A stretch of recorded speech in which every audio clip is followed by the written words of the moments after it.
All right, guys, how's it going? Sorry I'm a bit late to the party today. If you're a long-term viewer, you know that on a Wednesday I go and see my mates play football.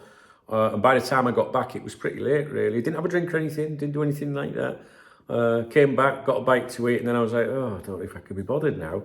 But here I am. All right, now I was going to do this video on Golazo España. That's a YouTube channel of mine. I haven't updated it for a long time, to be honest with you. I'll probably do it tomorrow. Similar topic to this.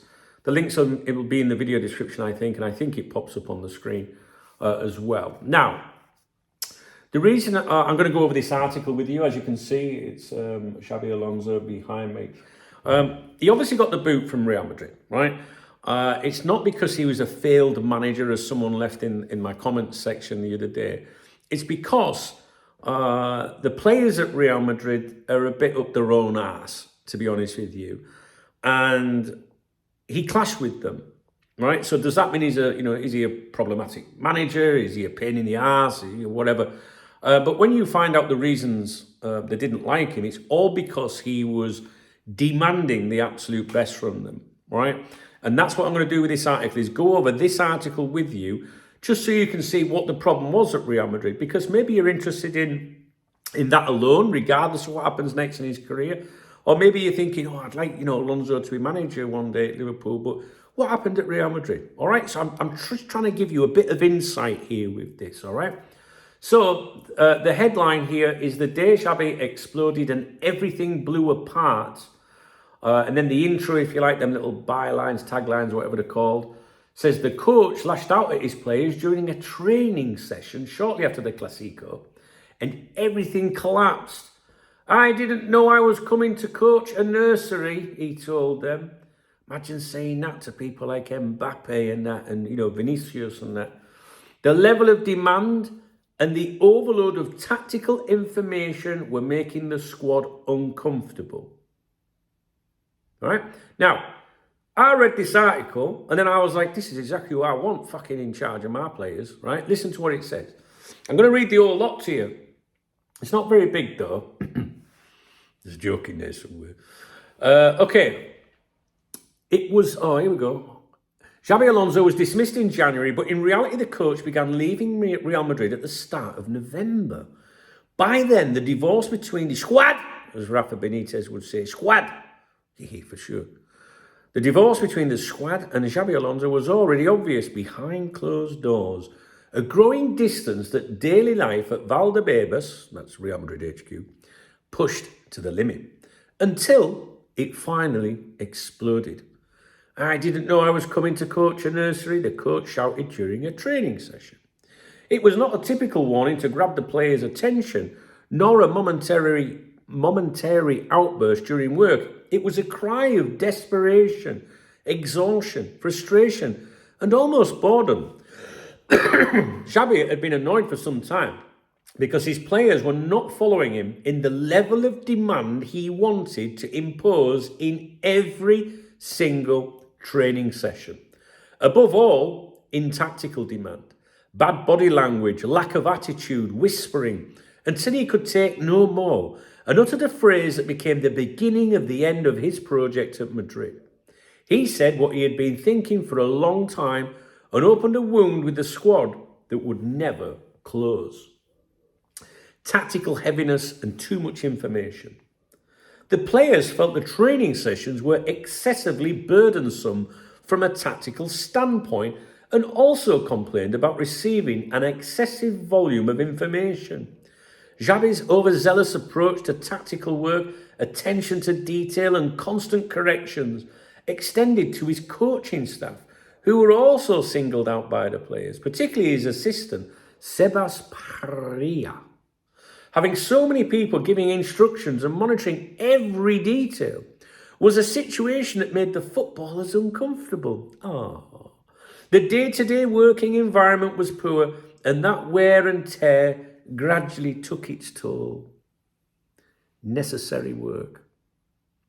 Because Xabi thought the complete opposite of his players, first the Club World Cup, and then a rushed return to competition with barely any pre-season left the coach with no margin to work on the footballing ideas he wanted to implement at Real Madrid. In his view, there were many things that needed changing and correcting, and he required every last minute of each training session to impose them on the team.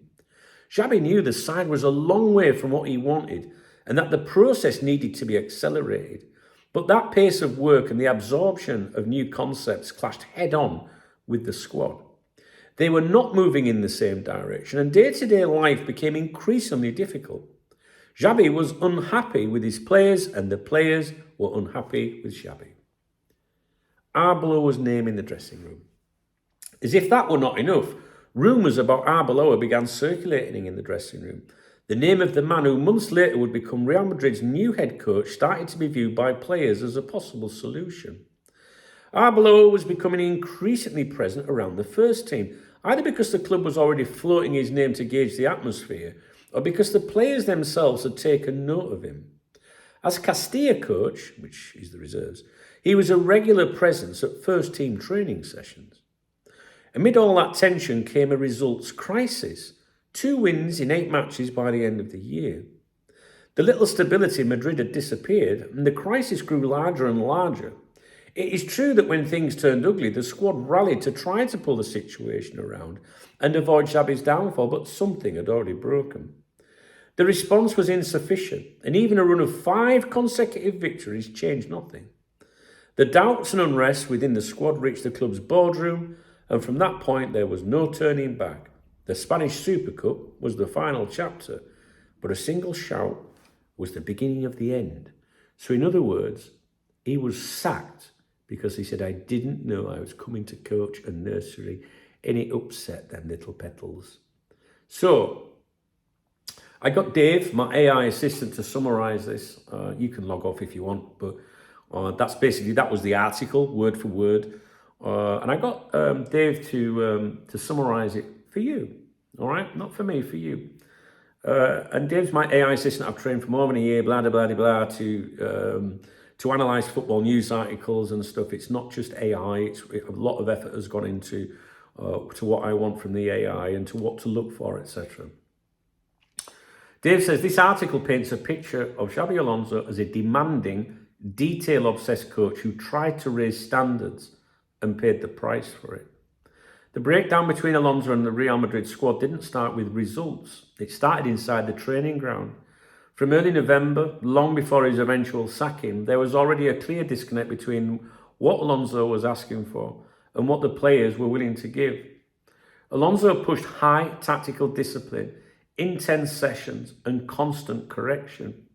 He wanted players fully switched on, every drill meaningful, every detail corrected. The squad, however, found the workload too heavy, complained about information overload and grew uncomfortable with the constant instructions, not just from Alonso but from his staff as well. The flashpoint came when Alonso lost his temper in training and shouted, "I didn't know I was coming to coach a nursery." That moment wasn't a random outburst, it was a frustration boiling over. He felt the players weren't matching his standards, weren't buying into the tactical demands and weren't showing the attitude he expected. Crucially, the article makes it clear that results were secondary. Even when Madrid put together a run of 5 straight wins, the damage was already done. The relationship between manager and dressing room had broken beyond repair. Behind the scenes, player power took over. Senior figures grew resistant, discomfort turned into opposition, and even before results collapsed, Alonso's authority had gone. The Spanish Super Cup simply became the moment the club acted, not the reason why. And I told you, didn't I? Do you remember me telling you, end of November, early December, was it? I knew if he lost that, that'd be it. Why Liverpool fans should pay attention. For Liverpool supporters watching Arne Slot struggle, this is important context. This wasn't a coach who lost the plot. This was a coach who asked too much, tactically, mentally, and disciplinarily from a squad used to comfort and autonomy. At Real Madrid, when elite players don't like the methods, the manager goes, regardless of league position or long-term vision. Alonso was 4 points off top spot and still got axed. For Liverpool fans who admire coaching authority, structure and tactical clarity, this article actually strengthens Alonso's reputation. It shows a manager willing to demand standards and unwilling to water them down to keep players happy. In short, Alonso didn't fail. He challenged the players. And at Real Madrid, that can be a fatal mistake. If Liverpool ever do move for Alonso in the future, this article suggests they'd be getting a serious coach, one who expects full buy-in, not comfort. And that, my friends, is basically this article behind me. So I've gone over the actual article word for word. I've given you a little summary there. And I agree with it. But listen, there's nothing to suggest Arne Slot doesn't demand the absolute fucking best. This isn't a case of like, oh, let's make a case for Alonso. I'm very transparent. I think I have to be transparent, right? Because then you can say, no, you've just been biased, Nunk, it's what you want. Listen, ultimately, at the end of the day, I don't give a fuck these days, to be honest with you. But I do find, when I watch Liverpool play, I do find it very boring. And one thing I've learned since I started Cop Talk is that, and this is going back to the 1990s, that whenever the fans start complaining about a manager, saying things are not going right, discussing possible replacements, it always ends in a change. I've never, ever, ever seen any manager turn it round. So I think Arne Slot's done. If he won the European Cup, fair enough. But are we going to win the European Cup? Let's hope we fucking do. Let's hope Arne Slot turns it round and the players gel and everything is hunky-dory and we don't have to talk about this anymore, right? But at the moment, even if, what I want is irrelevant. I'm just saying, don't think it's going to work with Slot. I'd love to see Alonso given a chance. I dream of like Gerrard being his assistant and seeing that Liverpool connection on the, at the side. What's wrong with that? You get people, they'll come on here and go, oh, it's just because it's Liverpool. What's wrong with that? Well, so you can get someone who's got fuck all to do with Liverpool and not succeed. So what is it? Whoever you appoint as a manager, whether they're experienced, whether they've failed before, it's all a gamble. You can spend 150 million on a footballer, he can do fuck all. You can spend 8 million on a footballer, he can become one of the world's best defenders. So, for me, I would love to see it, right? I would love to see it happen. But I still want Arne Slot to succeed. I do. I just don't think it's going to happen. And all I'm trying to do here is, for those of you that are maybe thinking like me, thinking, maybe, Alonso would work at Liverpool. I'm just trying to give you a little bit of insight as to what the situation is in Madrid, because I guarantee most people don't know. I wouldn't know. It's only because I follow this religiously for you guys. And when I saw the article, I knew about all this anyway. But when I saw the article, I thought, there you go. It's there in black and white coming from Madrid. And this is it. And imagine having people running a club that give players that power. Fucking unbelievable. Do you know what? I could have my team could be struggling and I still wouldn't let people like cry and fucking carry on. Oh, we're not happy. He wants too much from us. Like, get fucking sort your shit out, you fucking divs. Do you know what I mean? You can't stand out like that. That's why when Slot had that bust up with Salah, I don't give a fuck how big of a legend Mo Salah is. He didn't behave like one with his comments. Whether I want Slot gone or not, I stand with Arne Slot on situations like that. You fucking players, they don't call the shots, but they do at Real Madrid. But it's a shit club, as you know.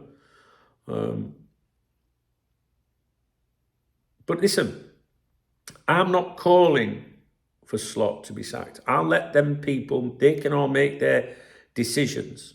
We've all got opinions. We'll decide what we feel. And, our opinions can change all the time, but I still support them, man. I just don't think it's going to work, guys. I just don't. There you go. Anyway, I'm sure we've all got our opinions, and that's it. I'm tired. Can you tell I'm tired today? Anyway, oh, fuck me. We're going live in 20 minutes. Yeah, I've got to go. I'm doing a live stream. I'm glad I did it a bit earlier tonight because I'm feeling quite tired. Anyway, what do you think? What do you think of that article? That article behind me. Was it Alonso that I was using drones in training and all that? When he was in Germany. Can you remember? Yeah, so you got a manager that just wants the best and that's why he got sacked. And if I'd have been Perez, I'd have pulled out them players that were not part of that project, if you like, not part of that willingness. And I'd have gone, you, and you can all fuck off. Get out. Right? You appoint a manager to manage, to be in charge, or head coach, whatever you want to fucking call them, right? And you put your faith in someone, and you've got to give them, like, let them get on with it. And if people are not part of it, you have to trust that process of that person. Otherwise, what's the point of making them fucking, giving them the job in the first place? Seriously.